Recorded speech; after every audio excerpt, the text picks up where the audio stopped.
If you're constantly shunning who you were, I'll never be a thief again. You'll never look at what you revealed to yourself. If I say, I'll never be able to be called fat again, I'll never look at the supernatural gift. Girl, you can shapeshift. You can become whatever you want. You originally, that's so powerful. You originally used the superpower to harm yourself. But what if you use this superpower to heal yourself? It's a mega shift. What a massive shift that is, to shapeshift. To know that if you put it on for protection, which is really the pathology for almost everyone, that you can actually decide to take it off.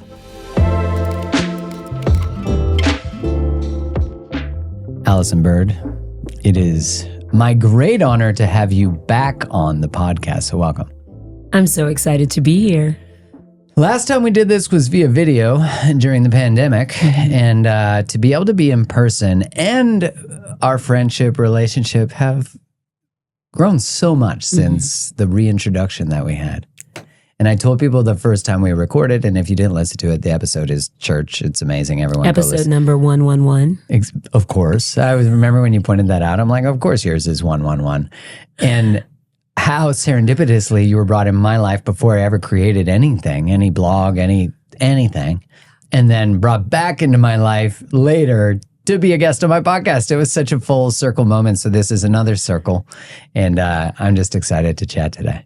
I'm excited to be with you because I've watched you become over the years, grow over the years. I've watched you be single and be dating, leaving career, stepping into calling, step into marriage, now fatherhood, really expand your platform to touch, move, inspire, and impact the globe versus only humans who look like you, talk like you, think like you, and walk like you. You are such a human that's committed to the diversity of your knowing, of your education, of your awakening. And that makes you magical to be around. So I'm more than honored to be here, and we're going to have fun. Oh, we only ever really have fun. And so for you listening, we're going to bring joy, but levity to things that I think are often, when we experience our suffering, we're either like, I'm either going to be in suffering or be in joy, but we don't really know how to walk that edge that some of life's stuff is just like laughably fucked up. Absolutely. Like you can't help but be like, oh, universe, you delivered me that. I think about the greatest transformations I've ever experienced. And I joke often that they didn't come delivered in my favorite meal or delivered in the softest. They're usually the hardest things. And last time we spoke, we talked about tolerating things that are not in alignment. And I want to speak a little to that, to how we step towards, which I think all of us are constantly on a mission of unfolding, like, what is our purpose? Why am I here? And so if we could solve the question, why are we here? That would be the end of that human conundrum. But yeah, I'm curious, when people even think about a word as big as purpose, where do they even begin? Well, the first thing that I would say to everyone listening is that a lot of purpose, majority of purpose, has been explained through the patriarchal lens. Patriarchy is directly connected to work, and work establishing your worth. Where we are today is we're seeing society receive, if you will, the dissolve of the patriarchal lens, which means work is dissolving, which means worth is being esteemed. Why are we in a great cultural resignation? We're seeing people resign from careers they don't enjoy, marriages they don't enjoy, lifestyles that no longer work for them, because humans are really starting to tap into what gives me sensation of worth. Why are we even seeking that? We are the birthplace of worth, but we've been disconnected from it. So when people ask me, what is our purpose? It is to become the highest authority of your own life. But for most of us, what is governing us, and actually, let me bring it to me. Yeah. What was governing me was my Blackness. You're Black. You're supposed to be this way. Well, now I can't choose how I want to be Black. I'll break the code of Blackness. I'll get my Black card pulled. You're a woman, you're cisgender, you have to be this way. You always have to respond this way. You're single, you're wanting to receive a man. You need to be giggling and hair tossing all the damn time if that's what you want. Those kinds of parameters strip me from my authentic expression of who I want to be. Maybe I don't want to sing Usher as a Black woman. Maybe I want to sing Bon Jovi. Maybe I want to sing both. But to bring that out into society in the past, we saw that as a separation from the culture or the collective of who you are. Gay Hendricks calls it the crime of outshining. And that's what happens to a lot of us is we won't be ourselves because we fear it will separate us from the others that are in our tribe. And we fear that means we won't be connected. We won't belong, which is the highest human need. So that's really purpose. Will you be the governor of your thought process? Will you be the leader of your actions, your thoughts, or will you allow it to be subjected to stereotypes, to demonstrations that you've already seen? And that's where we find ourselves living outside of purpose. How do we even begin to enter that dissolution? Because that sounds like a dissolution. Yeah. Where I like to start my clients is a really fun exercise. Think that you want to share your truth, whatever your truth is. Maybe you're a mom and you want to share something about what it's like to live as a mom. Maybe you have a new liberated practice around motherhood. So think that you had a living room full of people. Think of the 3 people that if they were in that living room, there's no way you would say your truth, dead or alive. Those 3 people have governance over you. Ooh. Oh, yeah. That's a good place to start. There's a lot of people in that. Yeah. It feels like that would be, I'm like thinking about the room and I'm like, I know who I would put there, but I know that I would still say it, but I know there'd be reluctance. You know, there's for sure been many times in the most recent time in my life that I would put 3 people in a room and not say anything and owning that idea that they have governance over my own expression. And the irony is they probably aren't even thinking about my expression. Isn't that crazy that the idea of their response is actually more powerful than me even giving them the chance to respond, which might not be how I want.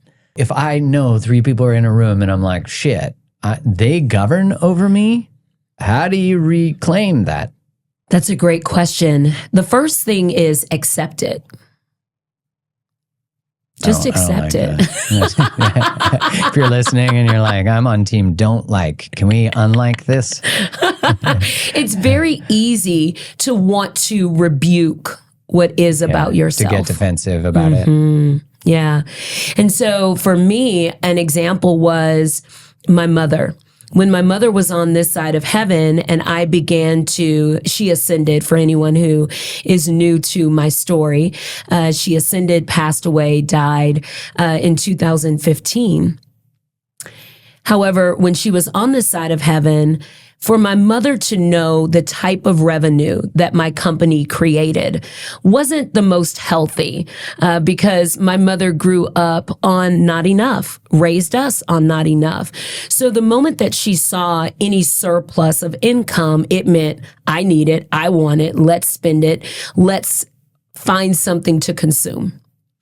So when I started in sales, and sales was highly reliant at that time on what I was selling and the numbers, I felt very uncomfortable to go to a premium price, to charge $10,000 plus to work with me if my mother was sitting in the audience and listening to the pitch. If she could count, 10 people walked up, that's $100,000.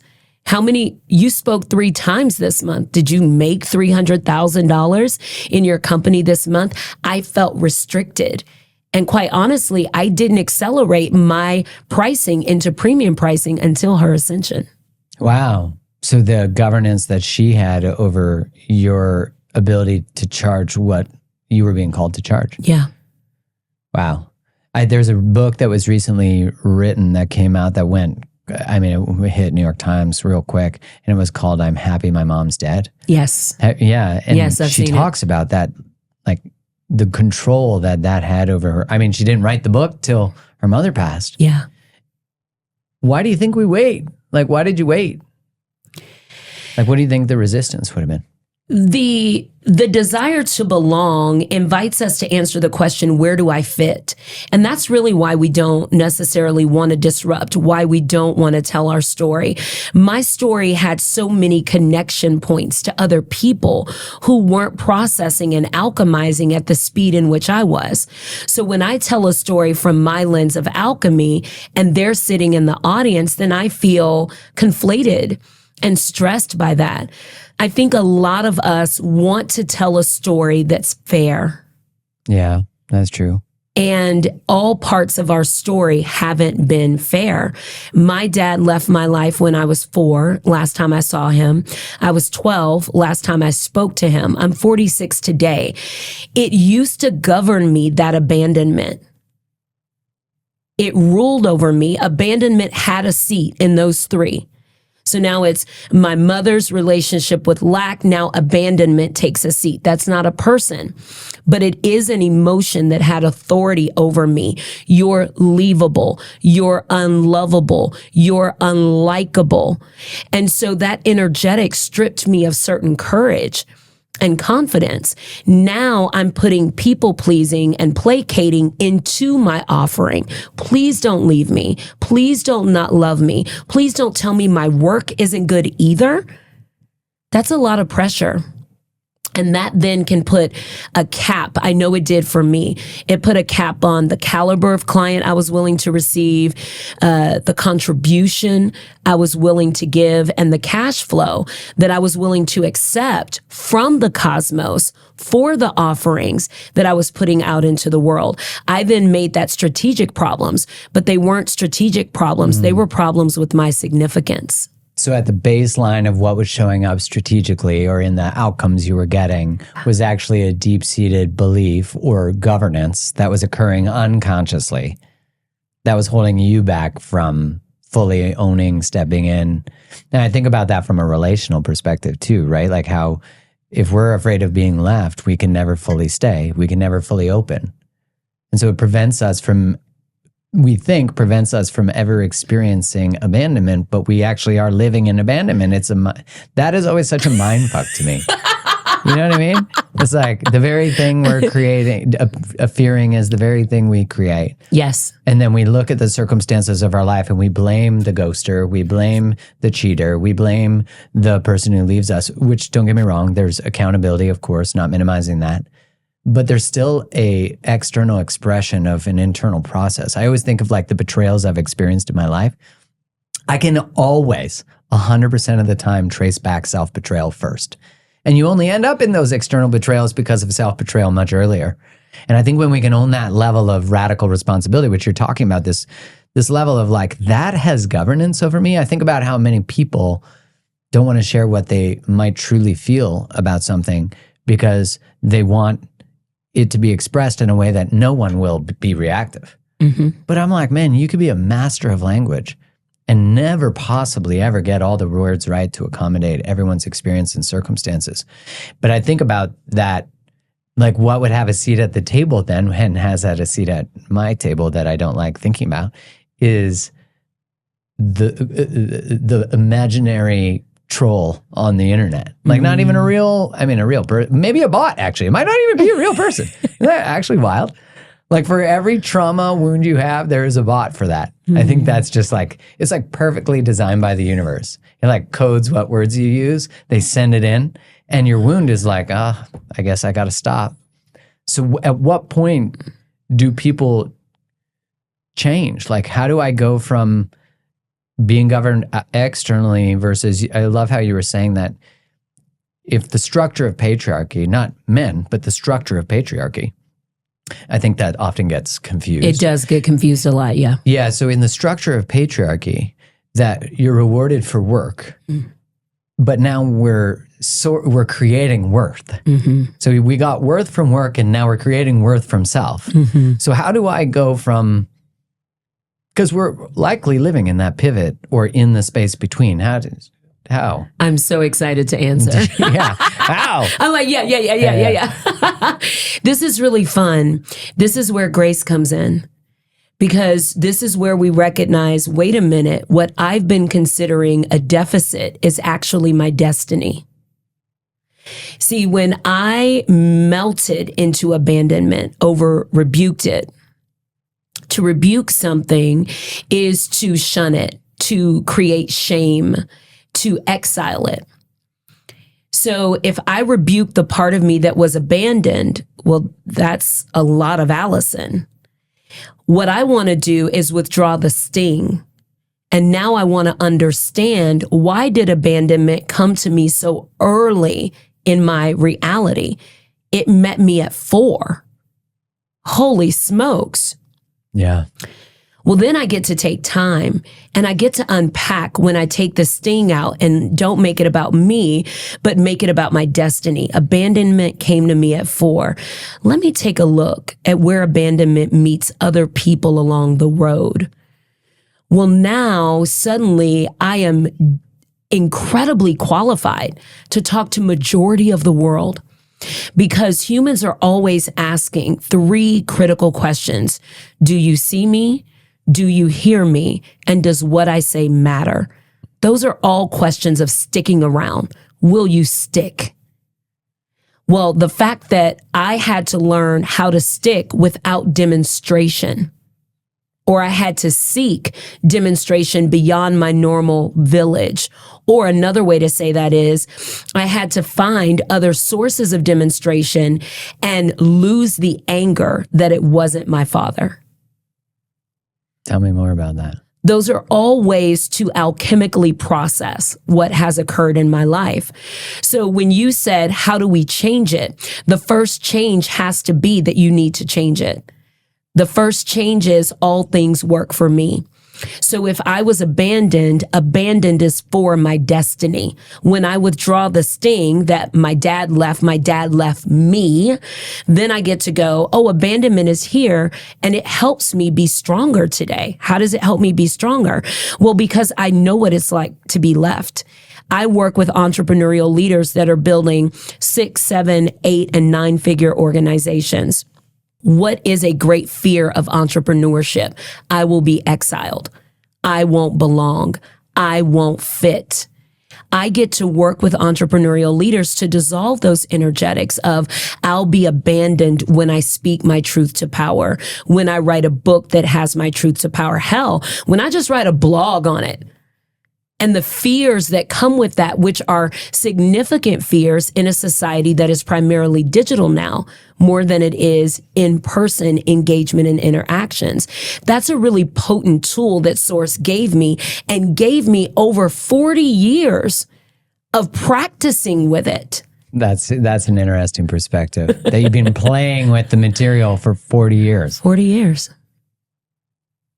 And like a kid would play with Play-Doh or like a Lego and build and think, we kind of lose, as you're saying, like we identify with the abandonment and then we can't play with the material. Mm-hmm. And there's a very real humanness to that. Like a little kid who's like, my dad left. Well, my dad left either because he is dysfunctional or I'm not enough. Mm-hmm. And kids almost always choose the latter. Yeah. They can't understand my dad's got an addiction or whatever it might be. Not at all. Right. Once I started playing with abandonment, for instance, and melting into it, I like to call it melting, just softening into, I was abandoned. I was so abandoned.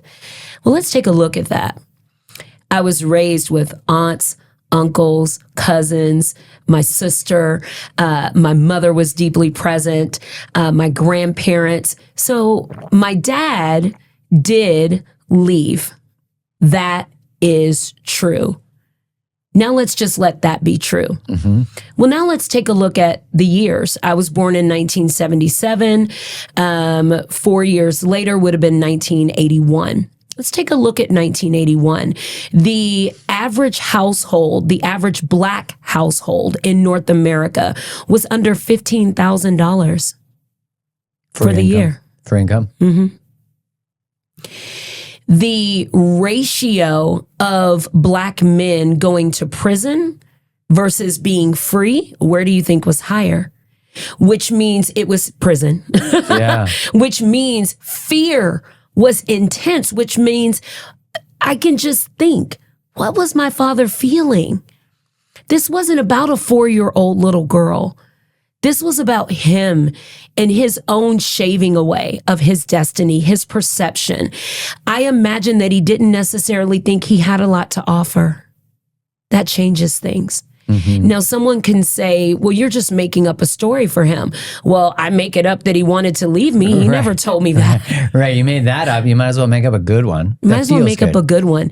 So I started to look up the history. I started to look up the numbers. I started to pull the stinger out that life doesn't work for me, that I was born to be abandoned, unlovable, therefore a failure. It doesn't make sense that I would be this naturally gifted, this physically beautiful, this gifted to be charismatic and connecting, and then God, divinity, cosmos, however we want to acknowledge it, is like, yeah, you should just sit in suffering and hate yourself all the time. Right. Here's some drugs, here's some alcohol, here's something to help you soothe that you're seeing it happens to you, not for you. Mm-hmm. That's such a change. I remember listening to Carolyn Mace where she said that one of the greatest forms of suffering is the belief that you deserved a better childhood than the one you had. So there's this mystical alternate reality where there's a perfect childhood. And then she said where she sees people don't get their soul back is from the belief that that person came into my life to hurt me. And she's like, but you don't know that that's not the perfect recipe to create exactly what you needed to do in this lifetime. And there's a shift that needs to occur somatically, like psychically, everything, where all of a sudden you go from being a victim of these experiences. And I think somehow we don't know how till we do. We don't know how to hold both pain of the abandonment that's real and that it's serving us. Like it almost feels like a disservice to that. Do you know what I'm saying? I do. I think we've got to look at all the P's. There's always pain. Pain is often the conduit and the catalyst into purpose. Why? because it's the three-dimensional realm. There's so much conditioning for pain. If you're like me, you're probably feeling a mixture of excitement for the possibilities in the new year, but also feeling a little exhausted from the busy bustle of the holiday season. Now, each year we look forward to taking time off, but honestly, that time off is often spent in catch-up mode, as more than half of us are just exhausted and in some form of recovery.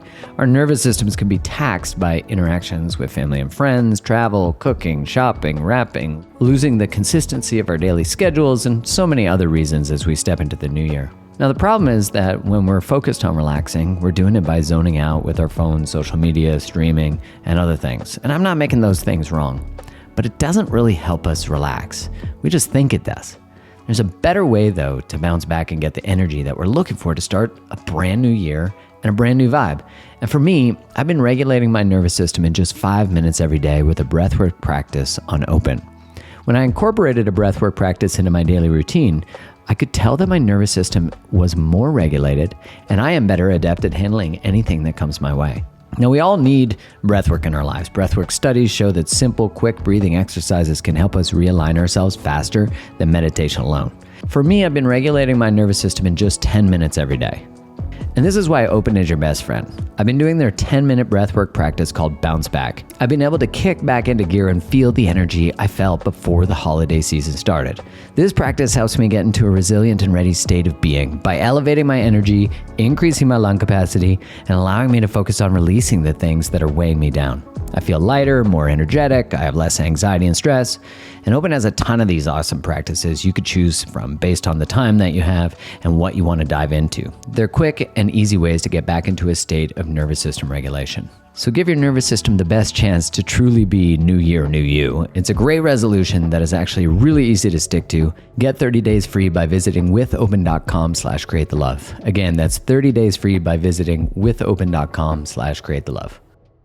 Now, in the New Earth model, we're going from pleasure into purpose. And what they would call it in the Christian faith is glory to glory. Pleasure to pleasure. Pleasure leads you to play, to passion, to deeper sensations of purpose.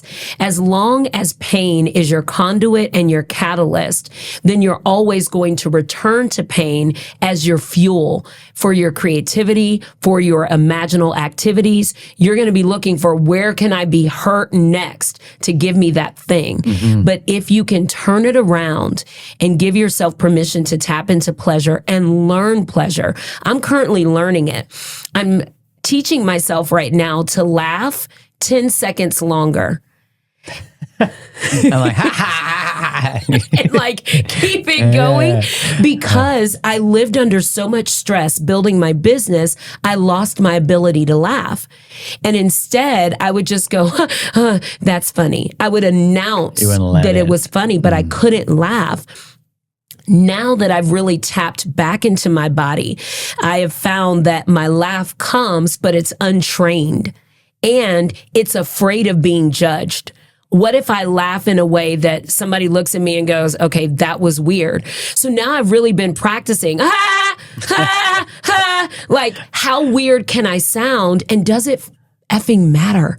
It doesn't. I want to be so undeniably, unapologetically joyous to be myself that I never think another day that unaliving myself is the best idea. Unaliving myself.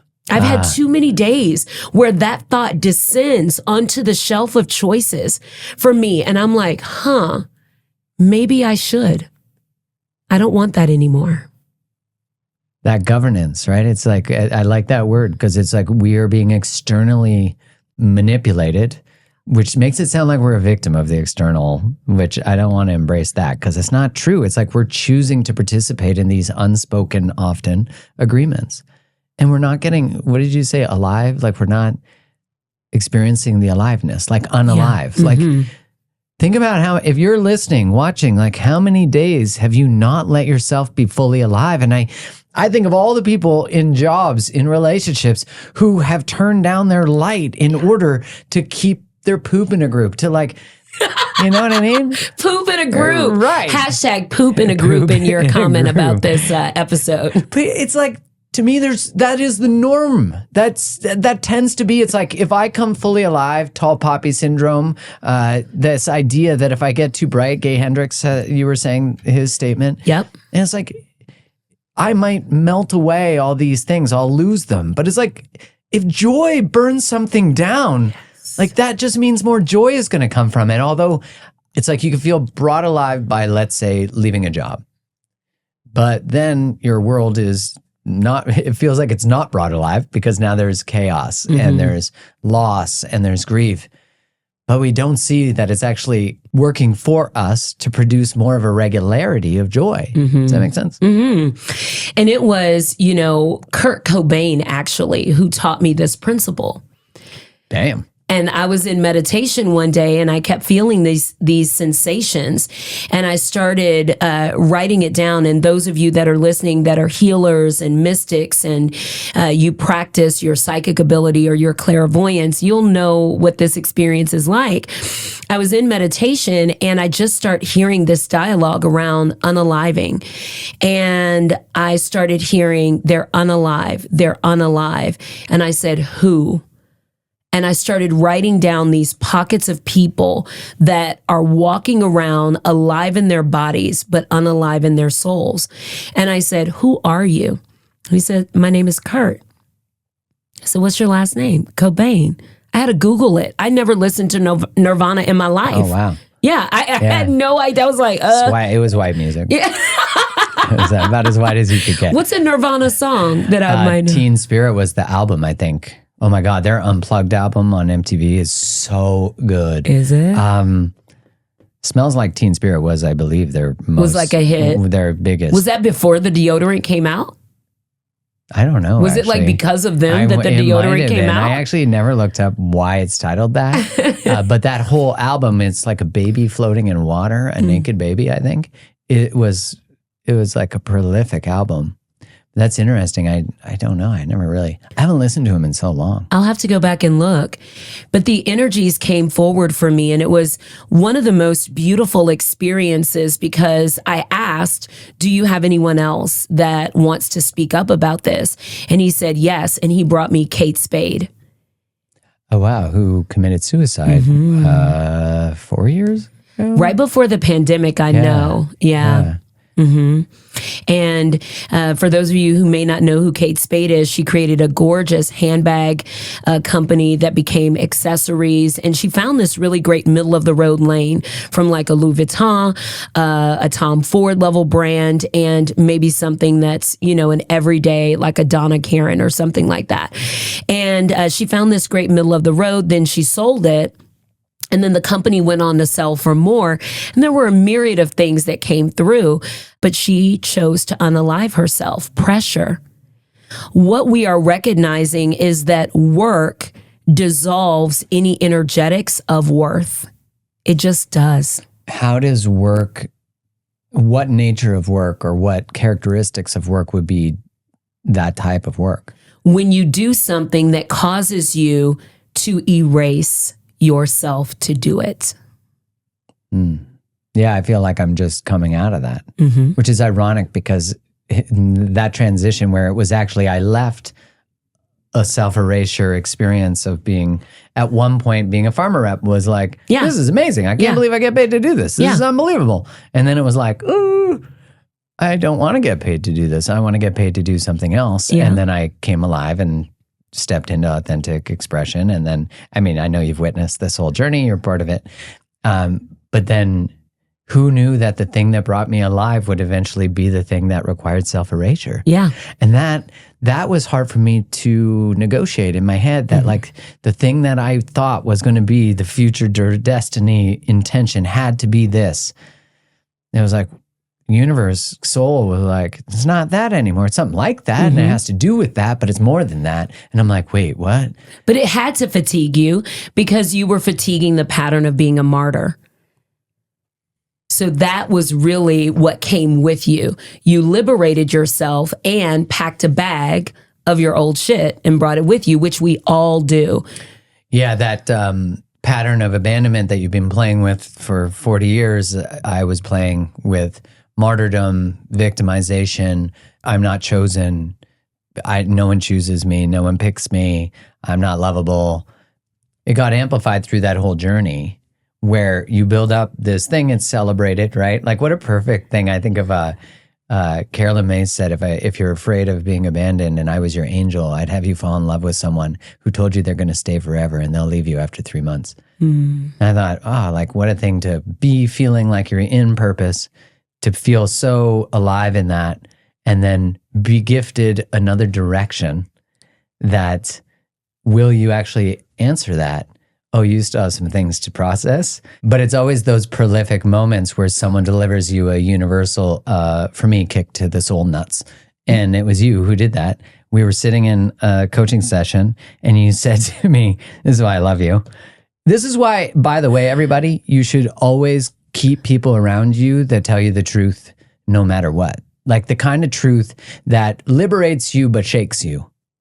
Like the kind that's not like, oh, I'm here to coddle your feelings. It's like, no, I'm here to actually mirror to you where you're stuck.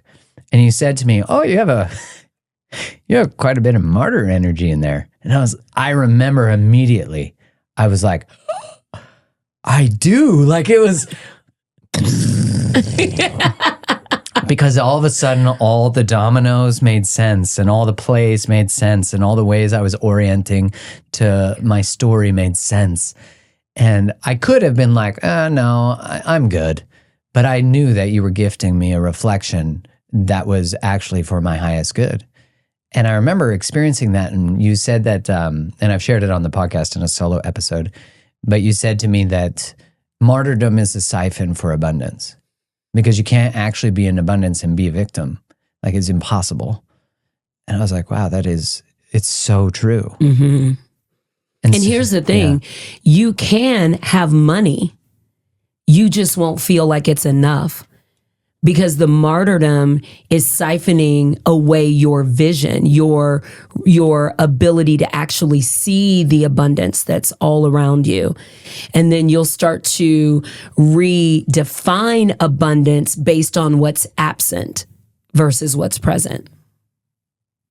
And that's that same narrow field. I don't have the love. They didn't choose me. And we're seeing it in that saying, how you do one thing is how you do everything. You're looking at the lack, not what you got. Yes. Which is that same move from my work defines my worth to I am my worth. Yes. The rest is, icing on the cake. Absolutely. And what I love about what we're saying, what we're unpacking, is you and I are both telling stories about walking on our path of greatness, which we are on and have been on for decade on decade on decade. And I want everyone to listen and notice, at no point have we said we were perfect. Both of us have left corporate. Both of us have launched programs, products, services. Both of us have donated to charities. Both of us have mounted on stages with 10 people in the audience, 100 people in the audience, 1,000 people in the audience. Go for it. The both of us have worked with some of the greatest in our society, and we are imperfect. That's the piece that I want everyone to really get as they're listening to this, that what Mark and I are sharing with you is about you using the tools of liberation to support you, not to perfect you. Because when you are reconciled to your perfection, you will no longer be in this realm. This realm is dedicated to the imperfect. Yeah, and by embracing your imperfection, you're embracing your power, your uniqueness. Mm-hmm. So when we go from that dissolution from work to worth, you mentioned before we hit record this idea that story, if I understood you correctly, kind of feels like story is the currency of the future and transfers to currency. So can you maybe speak more to that? First of all, I love the way that you said that. I'm totally going to own it. It's yours. And I like how Les Brown says that when your friend quotes something, you say, oh, my friend Mark Grove said this amazing thing. And then the second time you say it, you say, oh, my friend says this really great thing. And then by the third time you say, like I always say. That's good. So good. I'm currently studying the King James Version of the Bible. I'm not studying the Bible itself. I'm actually studying who King James was. Like not James, what's his name? The basketball player. No, not LeBron, not King James. Yeah, good distinction. No, I was like, wait, everybody, did he write a book? He probably did. I don't think he has yet. I don't think so. Well, it'll be a bestseller. We already know that. We already know. However, the most popular version of the Bible is the King James Version. Who is King James? No clue. Really interesting when you study why he brought the Bible out into the world. What story was he trying to tell? Well, it was a political disruption, and he wanted to stay in power. Oh, interesting. So he brought the Bible out to have people, is it the intention to have people praise a thing? Well, after hiring 47 editors. Oh, well done. Way to go. So shaping the narrative. Shaping the narrative so that the story could keep him in power.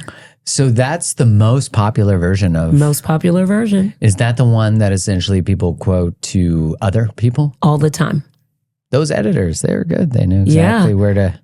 Sounds like... he had no idea that it would actually continue into society, that it would have this longevity that it has today. But it was designed to keep his family specifically in power. Isn't that crazy? Like I remember hearing, oh man, I forget who it was. So what I always say is that the greatest trick the church ever pulled was to convince people that they were the broker to the relationship with God. Amen. And as a former Catholic, I really feel that. It was like, oh, I needed to go to church to have a relationship to God. I needed to have the right behavior that the priest agreed with. I needed to go apologize for, human mistakes, and they needed to be witnessed and forgiven by this guy. The patriarchy, right? Like, talk about, like, there's someone who decides, and then they, not only that, they charge me money and get donations so that I can have a relationship with God, and then they moralize all the behaviors that they desire, which is, I need to learn more about King James. So please. Well, what's really fun about what we're discussing, Yeah. and for those of you that love the King James Version of the Bible, keep reading it. It has some good stuff in there. It's just edited heavily. And the reason that I bring it up on the idea that we can all make a living with our story is because most of the stories that are told are the people that fund the story. He funded the printing. Printing wasn't even a thing yet. And so he funded the printing to make sure that it got out there. What most of us, isn't that interesting? Well, you think of everything, like, what is it? 6 media companies are owned by few people, and the media shares generally similar narratives. And what is that saying? He who owns the message, who controls the message controls the people. Yes. Something like that. That's like the OG version. That's the trailblazing, unfortunate, unethical manipulation of people's psyche, but governance. Governance. And I think what's even sadder about it is that for centuries, no one has known these kinds of truths. I didn't know that. I just didn't like it. Yeah. So then everyone's calling it the church, but majority of the church as we know it today is as ignorant as we are. Yeah. We are all newly acquiring new information to create new realities. Why our story is our greatest currency is because there's nothing else that will pay you your worth. When I sit in a coaching session, and I'm not an inexpensive coach, you've hired me. Yeah. Bling, bling. Worth every penny. Amen. Thank you for that. When I sit in a session, I'm not thinking about what I charged the other person. I'm not looking at the time. As a matter of fact, my coaching is unlimited. So when you come and work with me, you can fly into Las Vegas and be with me. You can sit on session with me for 6 hours if you want. You probably don't want to, nor do you have the bandwidth, right? But why? Because it doesn't feel like work to me. Every social construct that I have walked through, every expression of Allyson Octavia Byrd, every time I felt judged, criticized, compared myself, it's all usable. I understand when leaders come to me like, my comment section is overwhelmed. I have literally fallen apart in my shower with my comment section. Like, how could it be? How is this? But you don't understand that if you didn't start in this industry 15 years ago like I did. Yeah. If you didn't launch on MySpace, you don't understand the type of stress disorder that we've acquired over time by living online. To make a living with our story simply requires, will we allow humanity access to our energy? How do we purify our energy where they want access to that? Very simply, will you live an experience? Will you grow from it? And then will you contribute? Will you live an experience? Will you grow from it? And will you contribute? Mark, when I first felt this cosmic pull invite me to do this, I had no marketing background. I had worked for BlackBerry, was still working for BlackBerry as a trainer. So I trained T-Mobile, Nextel. I mean, that tells you how long ago it was, right? Like BBM, man, BBM. Back in the day. BlackBerry was the original colonizer of our mind. They really were. Like, that was the first time email followed me. And I remember being like, what a gift. Yeah. Well, you got to know why he created it. Just a quick sidebar. He saw leaders tethered to their computers, not leaving their offices and missing life.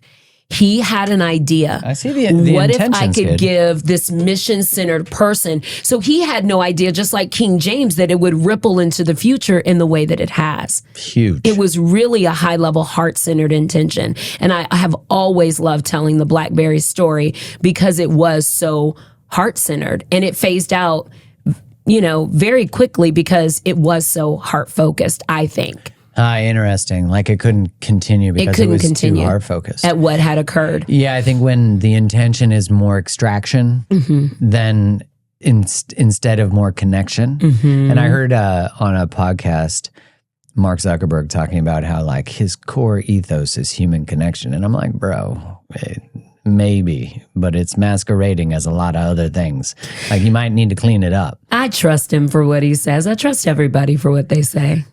Yeah, I mean, I think when we can't unconsciously separate the constant need to extract money from people and not looking at the cost of psychological manipulation to do that, but then also it is up to us to decide what governs us in that sense. So it's we're not a victim of it once we recognize it's got power over us.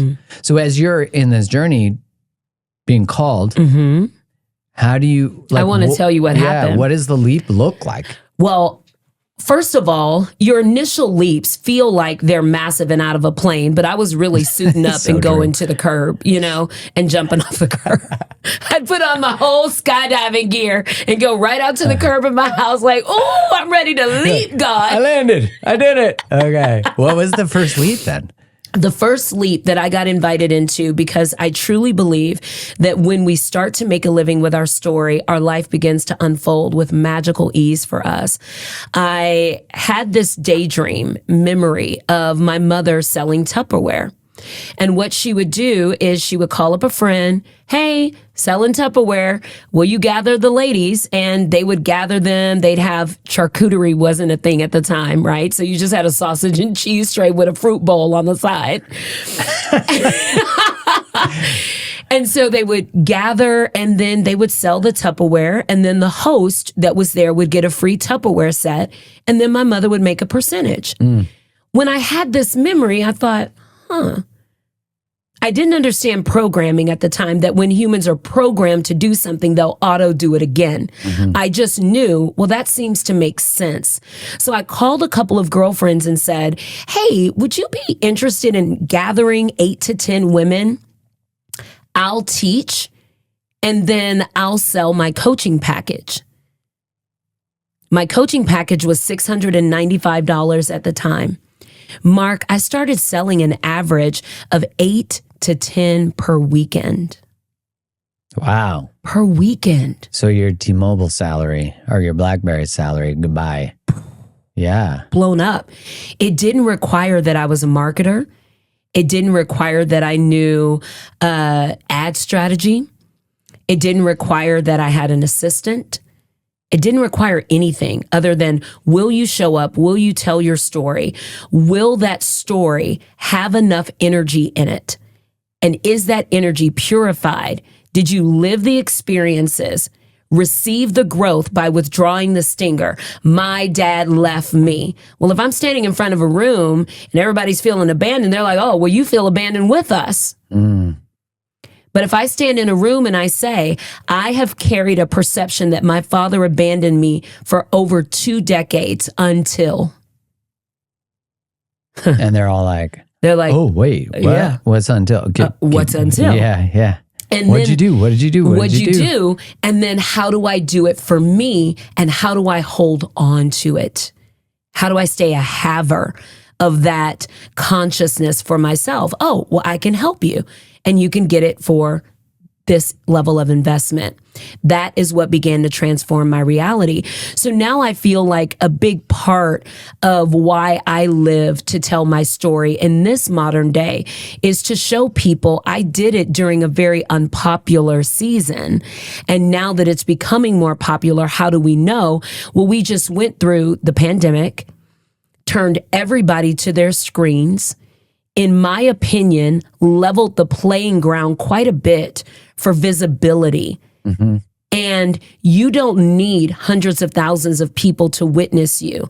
If you are able to co-create something that's a $500 fee, sell 10 of them a month by any way that you can with ethics and morals. I just saw a man on TikTok.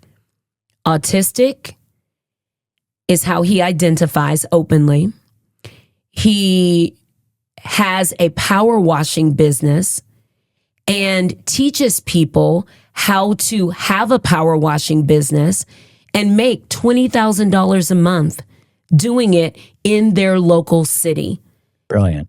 And he's saying, I have neuro and brain divergence.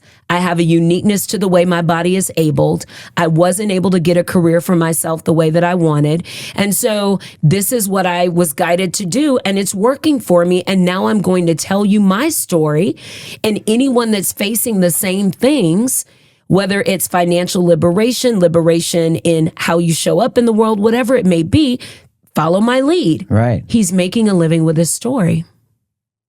And it seems like the way that humans have learned is through story, is through sitting around the fire, and the elders are sharing these parables and things that it's almost like we've in this modern time often eradicated that one. Globalization has made it so we've moved away often from our elders, and I think that's especially true of like European community in Canada. Like white families, Italians tend to have multi-generational homes and maybe different cultures. So I don't want to make it like true about that. But what I noticed when I was growing up is being around the families that were immigrants, I was like, damn, what's going on there? Like, that's amazing. And we had my grandma living next door. But what I really love in witnessing that is that you get this transcendence where the elder is still honored, respected.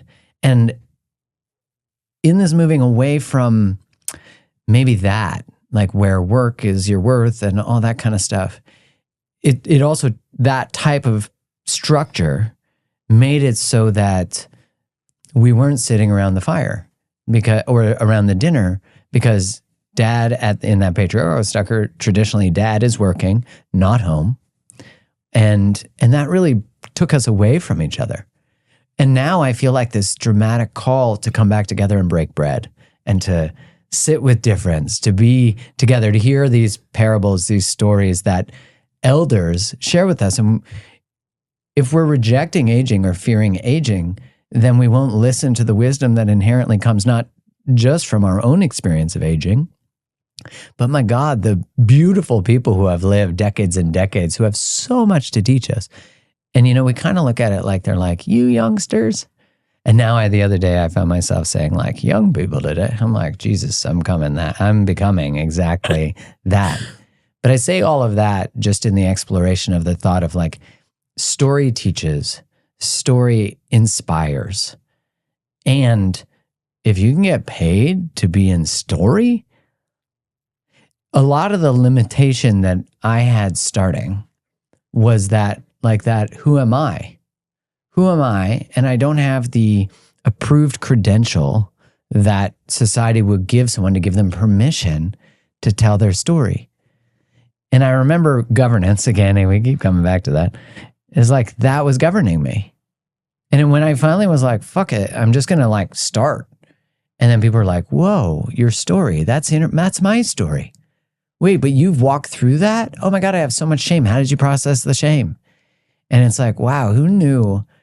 I remember Gary Vaynerchuk saying if you love Smurfs, Smurf it up. Start a blog about Smurfs. There's someone who wants to know about Smurfs. And as you said, you don't need hundreds of thousands of people. You just need some. Yeah. And you gotta do you think, I was going to say, you got to put in some level of work, some level of hustle. Do you think you got to put in hustle? As I said that, I was like, I still work hard. But now I'm like, oh, what's important? How much do I want to work? How do I monetize that time versus what I'm trading it? What other experiences am I trading it for, especially having a son now? Yeah. So what do you think? That's all part of the journey. You learn different ways to buy your time back. You have no idea. And most of us want our story to be a perfect story. We want a rags to riches. But the way that life works is rags to riches, rags, rags, rags, rags, riches, rags, rags, rags, rags, riches, riches, riches, riches, rags. It's not a straight line. And I remember when I was going through a financial downturn in my success, and it happened right when we had just bought a feature with Forbes. So now Forbes is like, Allyson Byrd, multi-million-dollar A and 1 and 2. And I'm like, oh, I'm not. I'm a fraud. Stop it. Please don't publish it. And we had paid quite a bit of money for this kind of feature, and I felt fraudulent. And I melted into it. How do I melt into something? I dine with my darkness. For anyone that's listening, this is a great principle. This is a great tool for you to take with you. You take the thing that you're facing out to dinner. You sit with it. And I went out to dinner with my scarcity. And suddenly I realized, oh my God, there were so many scarce thoughts that were still leading me, even though I was leading a lot of money. And I was unconsciously stacking cash out of fear that it would go away. I was unconsciously not honoring my promises. You know, the promises that you make of, oh God, one day when I have money, I'll do this. I'll impact water wells. I'll make an impact to local schools. I'll do this with my time. I wasn't honoring that. I'd become very fearful. And so as I sat there, I started writing, Mark. That journal entry became a program that I wrote called Think Your Way Rich. As I was writing that program, I got an invitation from someone who said, would you be interested to speak on my stage? That stage had roughly 2,000 women that were going to be there. I stood on that stage, and in my final 20 minutes or so, I took 5 minutes to make an invitation for people who loved my story that I was sharing. I had just said the Gay Hendricks quote. It's been in my lexicon for quite some time. It's one of my favorites. I said, if you're no longer afraid of outshining, I had to dissolve that fear, and you can too. I used my church background. I grew up as a Christian. I grew up in a first family, which means my family owned the church. There are 2 statues of Black men that stand in San Antonio, Texas today. One is the late Reverend Dr. Martin Luther King, and the other is the late, great, my great-grandfather. Oh, wow. Reverend cool. Rufus Wilson. It's very cool. Great very name, cool. too. I know, right? Rufus. Yeah, shit. That's got power. You don't hear that one much, That's do you? a statue name. That's the kind of Statue name you name. expect to see. And I stood on that stage and I created an altar call. Do you want to change? Do you want to create progress? Do you want more? And do you want it through liberation versus shame? Yeah. Right? And do you want it through flow over fear? 265 people walked up and said yes. And so you now were authentic to the article and to the Forbes. What was the time from that downturn to the upturn? Like, how long did it take you to learn what you were going through in that and then alchemize it into this program that you created? Because you got the call to speak and then brought the program you wrote on a napkin. I did. Just make that story romantic. But you go on. And so what was the timing? It was, I would say, January, February to August. And then August, when I started actually writing the program from those notes, I got the invitation. October, November. I must have gotten the invitation in August because I started writing it as a reflection. So in August, I spoke. September, October, somewhere around there. That's amazing. I know. And then I facilitated it the next year, which then rooted me even more into my alchemy with lack, with scarcity, with fear, my understanding of, oh, wait a minute, I see things differently because I was raised Black. Oh, wait. I was raised in America. That's different. You teach 265 people from across the globe. You start to see the distinctions. And then I was also able to see the commonalities. I started to see that it's a global epidemic of lack, scarcity, fear, and not enoughness. It's a program that runs across the world.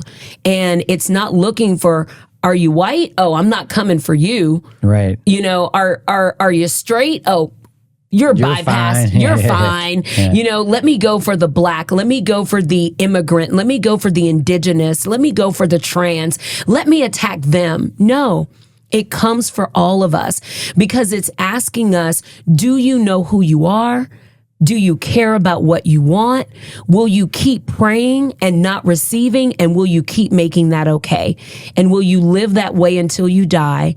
And will you reincarnate with that same fear and anger and resentment to prove to yourself what's up? That's really what we're living is those incarnations and that willingness to show up as something greater as ourselves. This lifetime, I chose Black skin. I chose to be cisgender. I chose to be a woman. I chose to be an aunt versus a mother. And I bring all of that karmic power to my path and to my story. And now it liberates people from across the world. It's pretty magical. When you look at that level of, like, it comes for everybody, right? It's a global narrative. Yeah. It is so easy to be consumed by that, especially today. Because before, when there was no social media, I could look down the block and be like, there's that drunk guy. My mom is like this, whatever. But depending on our immediate geographical reach, if we didn't have a car, maybe you got horses or whatever. But your ability to see suffering wasn't as accessible as today, where the algorithm really is just like, what keeps people on here? Suffering. Yeah. So it's an interesting reframe to think of actually using that. And I was talking to a friend. Well, it's like, oh, wait, they're using it to keep you to monetize your attention. Why don't you use it to actually step into your story and change your life? Yeah, exactly. It's like, wait, what? So if it's for me, which I was speaking to a friend the other day, a client, and I was working with her, and we were talking about how her desire to create more, she felt was a betrayal to the suffering of the world. And I was like, wait, you can acknowledge the suffering of the world and create. Like it's not a binary. That's a trap. That's a trick. But imagine if actually what you create is in service of people exploring their suffering, not minimizing it, because when people start to create or you start to desire something, there will always be the ability to say, but that's not fair. What about? Always. Right. Especially now that I'm a father, I know the importance of getting a good night of restful sleep. It is vital to feeling and being our best selves, especially when we've all got busy schedules. And I'm sure you do, just like me. Now, taking care of ourselves by getting enough quality rest is the basis for everything, right? Everything in our lives and our days going smoothly. And when we sleep poorly, our performance, our energy, our focus, our presence, and productivity, they're all impacted. And we just can't afford to have those setbacks in our bodies and our minds. But with the Hatch Restore 2, it's actually easier to get a restful sleep, the one that you need, and to wake up feeling your best so you can be your best. The Hatch Restore 2 is an innovative dream machine. It's an all-in-one sound machine, it's a light and an alarm clock, and it was engineered to help form healthy sleep habits for life by using light and sound cues to teach your body when it's time to sleep and when it's time to rise. Now, before you go to sleep, you play the meditations and mindfulness exercises to create relaxing nighttime rituals, which does the body so much better than mindlessly scrolling until your eyes start closing, and we all know what I'm talking about. Then what happens is you sleep deeply with white, pink, and brown noise and other sleep sounds that are inspired by nature. Now finally, you wake up gently with a sunrise alarm clock, which uses light to gently and slowly wake you up instead of that loud, annoying alarm that sets you off, your nervous system goes into high alert. You know what I'm talking about. The Hatch Restore 2 supports your natural circadian rhythm so you can feel more in tune with your body. And since I've started using the Hatch Restore 2, I've noticed that I wake up with more energy, in a better mood, I get a restful sleep, and I'm teaching my body to flow in a circadian rhythm that has not only helped me feel better physically from the restful sleep, but has allowed me to be more present with my family, more productive at work, and have a better workout at the gym. And I do want the same for you. Sleep deeply and wake gently with the Hatch Restore 2. Just go to hatch.co/markgroves to get $20 off and free shipping on your purchase of the Hatch Restore 2. That's hatch.co/markgroves. Yeah, when I stepped into digital marketing, for anyone who is unaware, digital marketing, being a virtual CEO, is becoming even more and more mainstream, right? To work from anywhere, to have that luxury of choice, and to demonstrate being a chief executive officer in ways that we've not seen before, with fluidity, with flow, with ease. Tim Ferriss, wrote the 4-Hour Work Week, and we see the 12-week year. There's so many things. You were just talking to me yesterday about Buy Your Time Back. What's that book? Oh yeah, Buy Back Your Time. Buy Back Your Time. Those kinds of things are coming out because they're showing us we get to show up in a new way. Well, in digital marketing, it's like 6 to 8% Black. And I would see people over and over and over again fuss about the misrepresentation or the lack of representation of Blackness online. And finally, one day I found myself plugging into that program.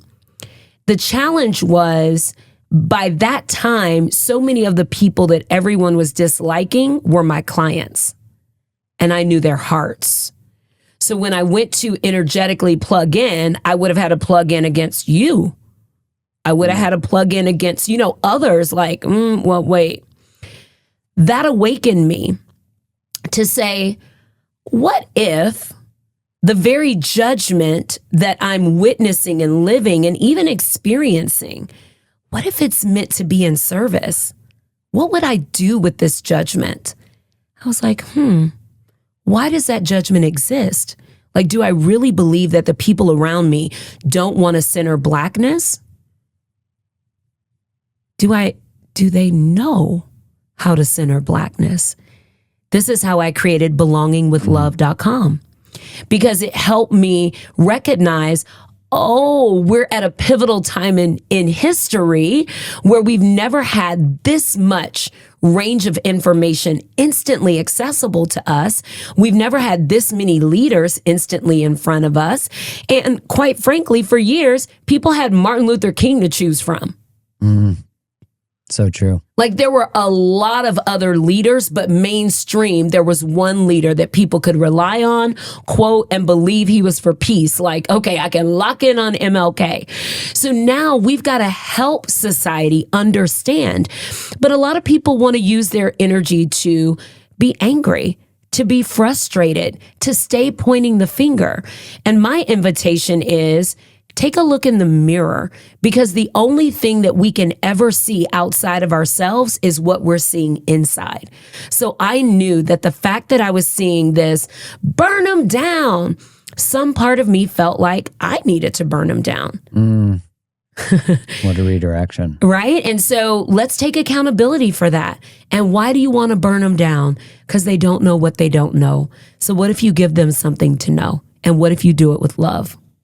What a different invitation. Because, of course, orienting to that, if you didn't grow up in a Black community as a white person or whatever color we might be, that's other than. Yes. You wouldn't, it's not get so blind to you. I think a lot of the beautiful things that Black Lives Matter brought, among so many, but it is in the awareness that you don't know what you don't know. And it started so many amazing conversations with my friends who are Black, where we were like having these beautiful dialogues. They were telling me about their experiences. I had a lot of them on the podcast.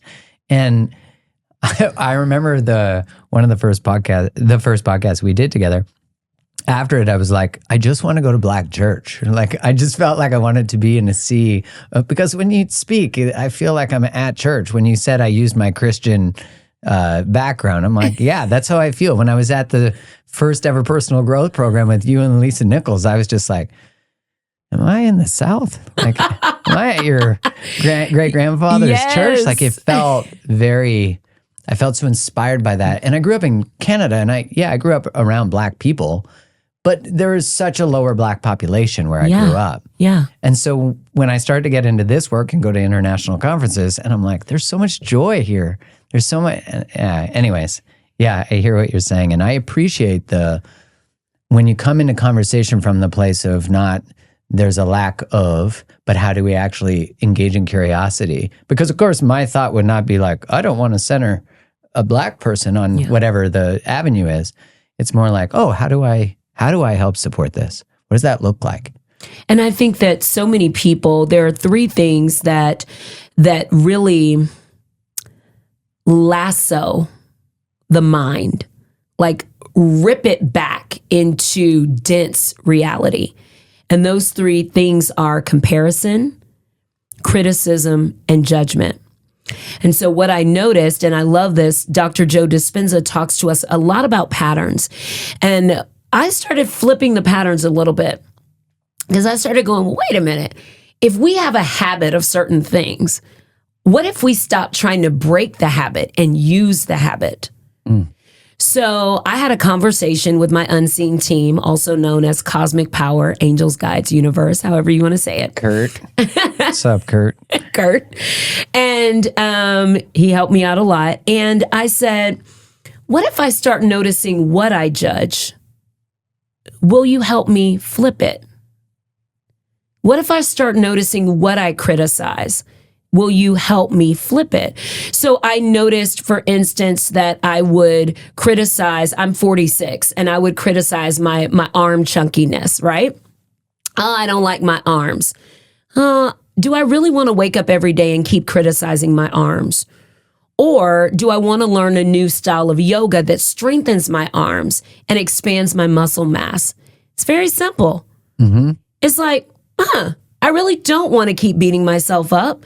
And so I really will do these wall yoga practices that strengthen my arms. Will I compare myself? You know, someone looking at me today, a 220-pound woman, like, oh, man, she needs to lose weight. But they don't know when I was 345 pounds. Yeah.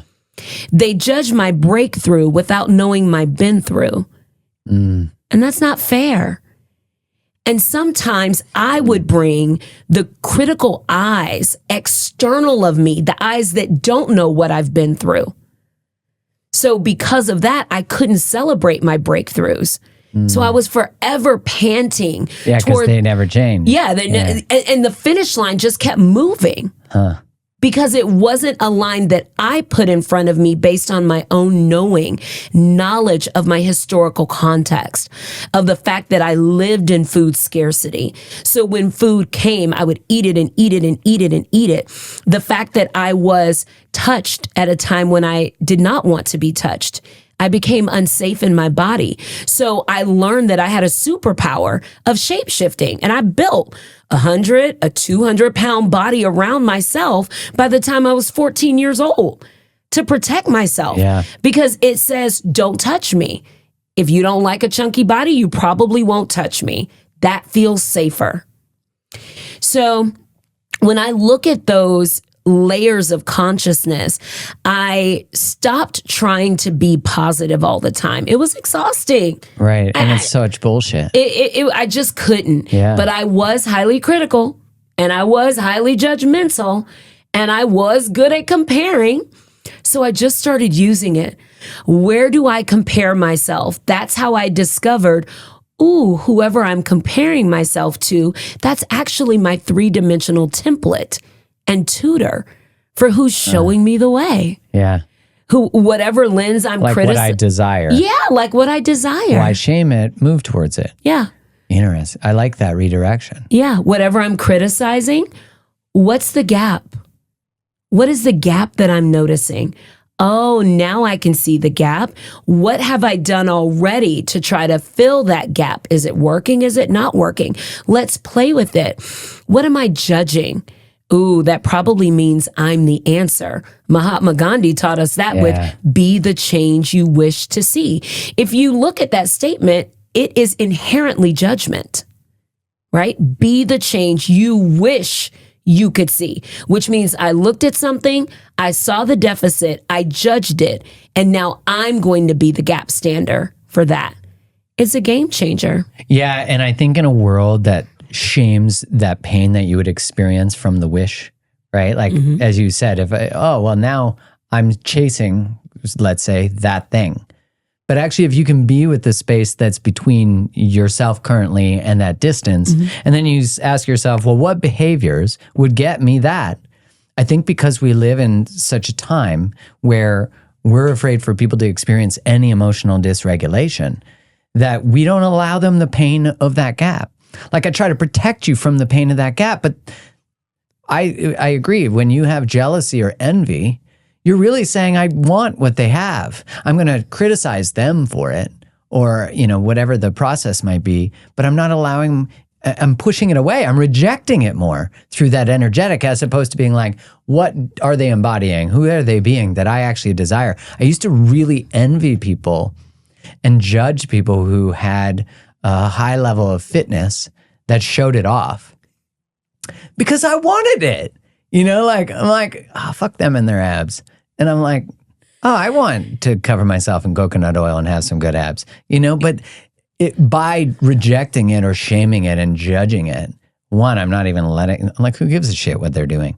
But I'm like, I'm busy doing that instead of, actually being on a treadmill or whatever the way I want to get into fitness. Yeah. I've reoriented how I've looked at quote unquote food restriction, because what I started to see I learned this from Ben Azadi, who runs a program called Keto Camp. What's up, Ben? Oh, Ben's the best. And he said to me, like, instead of seeing what you're not eating as like restriction, it's choice. You're actually choosing this other thing, not because you're punishing yourself, but because you're rewarding yourself. And I was like, my God, it's so simple, but I've lived in the I can't have that. Now when a dessert is presented to me, I'm like, oh, no, I'm good. Because I'm like, I look at my son and I go, I'm going to be here for you. Like, I'm going to do my best, at least, barring any external circumstances. Will we put a bubble around that? What do you mean? Meaning no circumstances will come near you that will take you away from his life. No. Yeah. But yeah, that redirection of taking the judgments, the things that you're saying, and actually using them as fuel. Well, because I realized that when I stepped into personal development, I was in this insatiable purge of Allyson. That's a problem. That's a problem, because I was spending all of my time, energy, and devotion of my attention to fixing myself. That's overwhelming. I don't need to be fixed. I used to steal when I was younger. I don't steal today. But stealing was really about observation. It was really about utilizing my supernatural power to look all around my atmosphere and see, is anybody looking at me? If they're not looking at me, let me put this in my pocket and do this thing. Well, now I step on stages with thousands in the audience. I can use that same gift. My eyes can be on the 85th row, the 110th row, the 250th row, because I learned it in my days of theft. I don't need the habit of stealing anymore, but I do need the supernatural gift that I discovered while stealing. That's a game changer. But if you're constantly shunning who you were, I'll never be a thief again. You'll never look at what you revealed to yourself. If I say, I'll never be able to be called fat again, I'll never look at the supernatural gift. Girl, you can shapeshift. You can become whatever you want. You originally, that's so powerful. You originally used the superpower to harm yourself. But what if you use this superpower to heal yourself? It's a mega shift. What a massive shift that is, to shapeshift. To know that if you put it on for protection, which is really the pathology for almost everyone, that you can actually decide to take it off. I'm sure for people that's probably a confronting thought, because it minimizes, the experience is that it minimizes where they're at or what got them there, or that's fat shaming, or, and how do you invite people to sit with that? Because I'm sure that's a response someone is having listening to this. Is that thought yours? Sit in the living room again. Who in your life would say to you, this thought that Allyson is sharing is not for you? Because that is probably where you're receiving a lot of your intel about how you feel about yourself. My mother was a beautiful woman. However, she grew up in a time in her adulthood where Suzanne Summers, may she rest in peace, was coming out with the Thigh Master. Now she's coming out with the Thigh Master because she couldn't get equal pay. And so she's trying to create a different revenue stream for herself, but she's also very thin with a Hollywood body. And now my curvaceous, raised in the South mom is trying to have the same body as Suzanne Summers. Well, that just was not going to happen. So then my mom is on the cabbage soup diet, and my mom is thigh mastering, 50 minutes a day. And I'm being raised in that. Right. I can't see the forest for the trees. And so I think that's the definition of being a woman, to be afraid of your body, to constantly want to fix it and reflect something out into the world that you are not. I took that on as a definition. I no longer share that definition. I love my body. I love my physique. I love how I reflect, but that wasn't always true. And quite honestly, I don't know what today is, but 4 days from now, I could feel some other way. That is the three-dimensional realm. Our consciousness has a spectrum. And some days we are on a side of the spectrum that feels really solid and really grounded and really beautiful. And other days there are lived experiences that are siphoning our energetics, and it changes how we perceive reality. The conversation you and I are having is simply inviting humans to notice that. That's it. To notice the reality of the 3D. Yeah. But to not be consumed by it. Yeah. To not be drawn in. I mean, that's the dance, man. If you can be a witness to it and look at, I love how you said to explore, is that my thought? Whose voice is that? Where does that come from? Mm-hmm. Because I think that's how beliefs become spread through communities. Through, I often think of the shared belief when we're in something like a recession, that all of a sudden we're all like, oh, we're all in agreement that we're all going to shift our behavior. And it's going to look like this, and we all have to get scarce.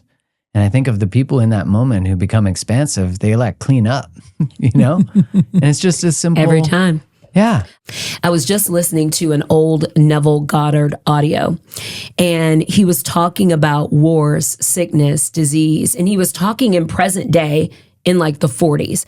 And he's like, I understand that we're at war. I understand that, people are being murdered. Children are being slaughtered. I understand. And it sounded just like today. Yeah. And what we must understand is that the global movement of disappointment will always be available for the cult of average. It will always be available. It's intense, isn't it? Yeah, it is. But in a good way, if we can sit with that truth. Mm-hmm. If we're willing to adopt the beliefs that keep people in the norm. I mean, that was the first part of sort of revolutionary thought that I had, that I participated in. I remember the first time I gave a talk, I said, not every relationship's meant to last forever. Oh my God, this guy in the front row almost fell off his chair. He was so mad at what I said. And I was like, well, are you still with your grade 8 girlfriend? He's like, no. I'm like, well, I guess they're not all meant to last forever. But it's that same revolutionary thought of we can either choose to participate in normal ways of thinking, believing, and interacting, which if we're going to watch that and let it co-opt us, which isn't the denial of it, the separation from it, but then that means we're going to operate in the same way in how we dialogue, in how we make our way through life. Because, if the template is war, if the template is pain, if the template is suffering, it's you're going to see it in your own life. And I don't know. I feel like that's the 3D dance. It's how do I see that is true? And I always just come back to that line from Maharaji, who was teaching Ram Dass, where he said, isn't it all perfect? And Ram Dass was like, fuck you. Well, he probably didn't say fuck you. But he probably did. Yeah, actually, yeah, he might have. Yeah. But he was like, what do you mean it's perfect? People are dying. People are losing their vision. There's war. He's like, isn't it all perfect? Yeah, I mean, and Ram Dass was sitting there as a bisexual, smoking a cigarette, doing the thing, right. On psychedelics, a fully imperfect being. He might have been on LSD in that moment. It's true. Seriously. And I believe that that's why a lot of humanity does not want to lean into making a living with their story, making a massive living with their story. Because they think I must refine my story. I'm sitting here right now in one of my most amazing clients' merchandise, the Unruly Entrepreneur. And I love that she's a single mom. I love that she's newly divorced. 2 stigmas in society, right? And 2 stigmas that say, oh, she must be struggling. Yeah. And yet I'm wearing her merchandise. Right. And I was sharing with you that I'm so happy for her because we just celebrated her first ever $100,000 month. How did she do that? Her story. What was her story? She wanted to talk about love. And she simply just wanted to say, you can lead a business from love. She sold a digital product, made $100,000 in a month. It was so pleasurable for her to do that she decided to create something called the pleasure model. From that lived experience, right? So I want to do something I want to do, make $100,000 a month. Do people want to know how I did that? Let me make a new framework for that and name it the pleasure model. $100,000 in a day. Zing. That's pretty magical. And a lot of people would say, well, that's for her. What did I just tell you about her? What made her so qualified? Oh, by the way, did I say that she has a GED?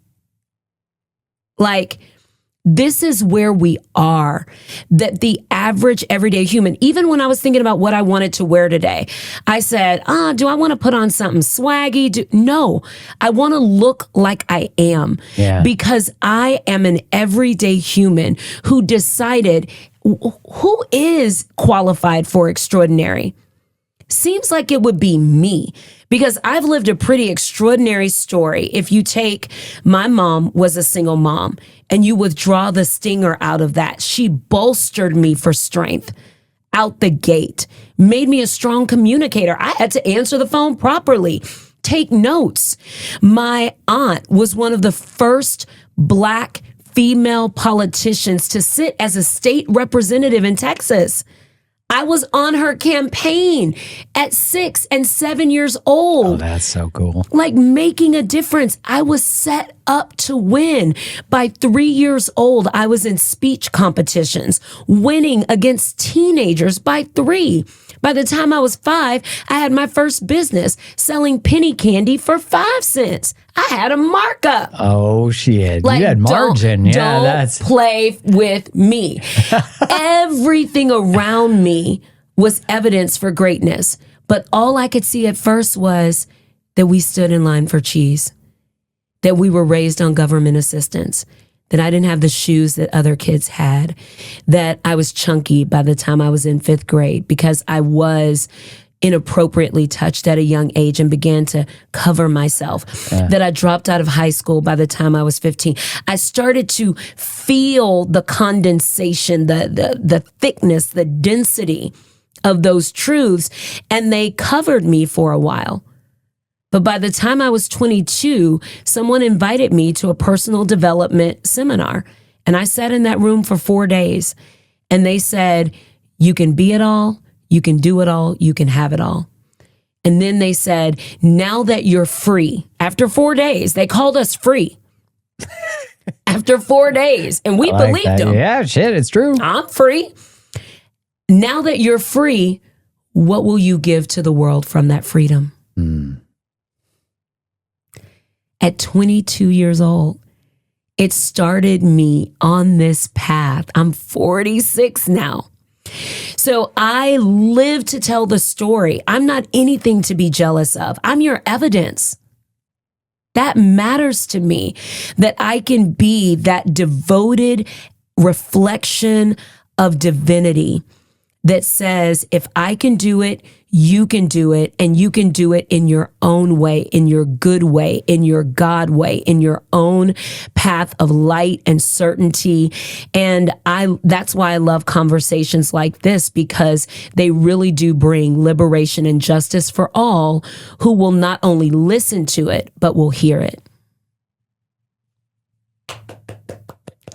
Yeah, hell yeah. Standing ovation. I received for that sermon. Allyson Byrd. I never know exactly what we're going to talk about, but this was the perfect conversation. And I so appreciate you. You've been such a great guide for me. And I absolutely just love the level of passion and curiosity you bring to life, but to everybody you're in company with. I think of that quote from Mother Teresa, to leave everybody better than you found them. And without a doubt, you do that. And the experience of being one person in a room with you is the same experience as being 1 in 1,000 in a room with you. And that just speaks to, no wonder you won all those competitions at 3. I'm like, shit, you've been practicing. At 46, you got this shit dialed. I love you. I love you. Thank you for coming on today. For people listening, where can they get more of Allyson Byrd? And we'll make sure we put all the links in the bio. And I believe you also have something for people. I do, because tapping into visibility is a big deal. And a lot of humanity has inhibitions. Statistics show that post-pandemic, we are seeing more humans dislike their physical reflection and attribute. And so I decided to be an answer for that. And anything that I bring as an offering to society is for a subset of people. So I will say that this is for the subset that says, I think I want to make a living with my story. I think I'm willing to be seen. And that scene isn't necessarily like I was recently on Tony Robbins' stage. You don't have to go there. You don't have to be a Kardashian with paparazzi all around you. Yeah, you don't want that.